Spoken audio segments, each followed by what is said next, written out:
First tonight, we spend our lives surrounded by technology. The truth is, though, few of us know how it works. And so if someone contacts you and says your computer is at risk of a security breach, well, chances are you'd want it fixed. And you'd probably pay for that, wouldn't you? Last summer, Judy Brooks' cosy home near Romsey in Hampshire was invaded. She wrote and told us about it, so we sent in an expert to help. Strange things had been happening to Judy's computer, and she had a horrible feeling that someone was watching her every move. Everything is slowed up, and to be honest, I haven't dared go on it. This young man did say to me that as soon as I went on the computer, he would know. So I just haven't been on the computer. And the most important thing on there that I really, really regret is losing my desktop picture.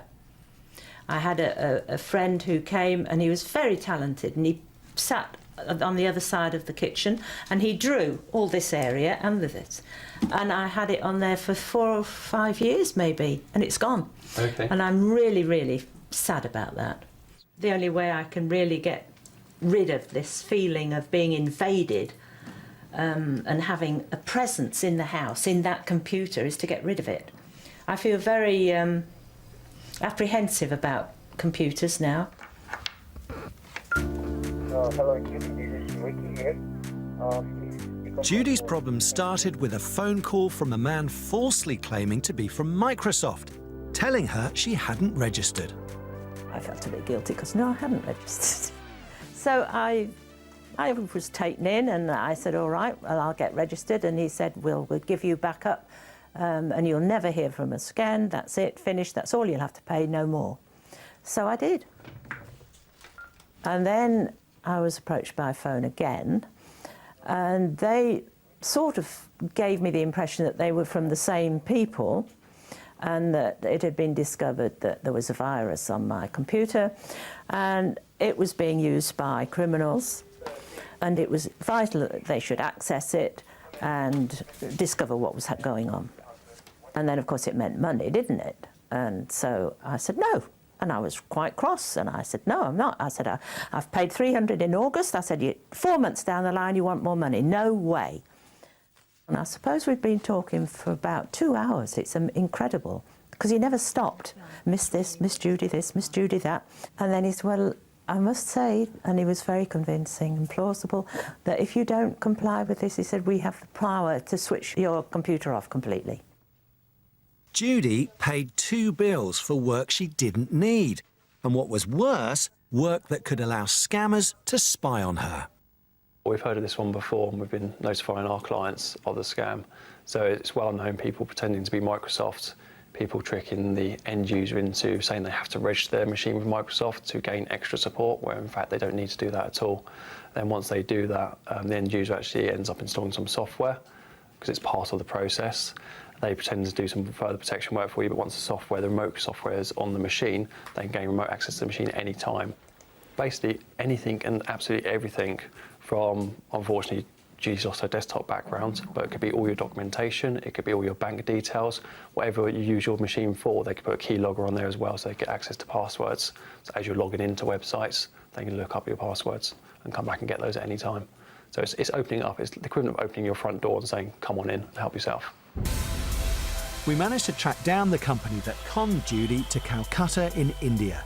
But by the time we got there, KBK Infotech had closed and moved on.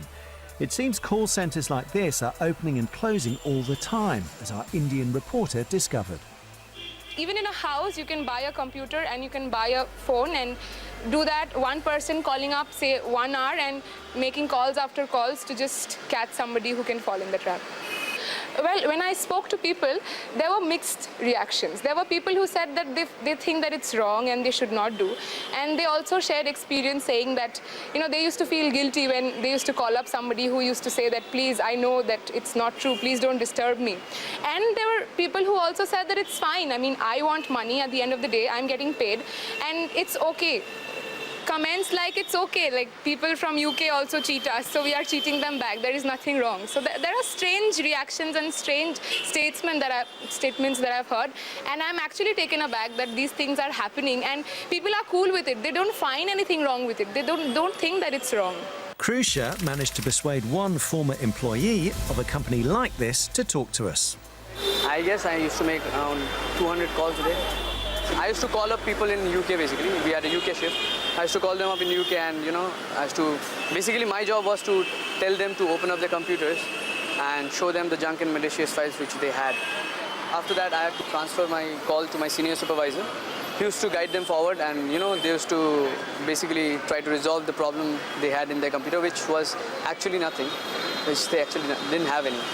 I called up the customer, he picked up the call and I was like, excuse me sir, you have got some junks and malicious files, or whatever pitch we had to, you know, quote them. So after that, obviously I guess he knew about the scam process and all. So he was like, how do you just go home and sleep at night by, you know, running these kind of scam processes? And then I had to hang up the call without realizing the fact that, yeah, actually that was a scam, you know. And then later on when I went back home, I lied down, I was thinking about the same thing. I realized, yeah, that is a scam and this is not really done, you know. Particularly from my part, I was like really wrong when I did that. So basically that's it. When somebody is doing something like that, they are very precautious. They make it sure that they make it worth believing. So they actually scare you and they actually make them see things. So they feel that's the error or that's the virus. And they make you pay for those errors, which are actually not virus. OK, Judy, I'm first going to check through to see... Back in Romsey, our computer technician revealed exactly what was done to Judy's computer. I can already see that there's a number of different antivirus programs that have been recently installed on there. And this probably explains why the machine's running so slow, because all the antivirus programs are conflicting with each other and try and do the same thing at the same time. And really, you only need one antivirus piece of software on your machine. Yeah. What I've also noticed is down in the system tray along the bottom here, where your clock is, there's another piece of software here. Can you just see it if I hover over? Yes. It says Julie B. This is a piece of remote control software. Notifies third parties, A, when you're connected to the machine and you're connected to the internet, and allows people to remotely connect back onto your machine. It's a very bad experience. And what I'm really concerned about is that other people, vulnerable like me, living on their own, my age group, are going to be similarly sweet-talked or mesmerised or hypnotised by this firm. But at least there's one piece of good news. Does this look promising? That's it. That's it. Yeah. Matt's found the precious picture Judy thought she'd lost forever. That's it. You see what I mean? There it is. Yeah, lovely. Brilliant. Yeah, thank you.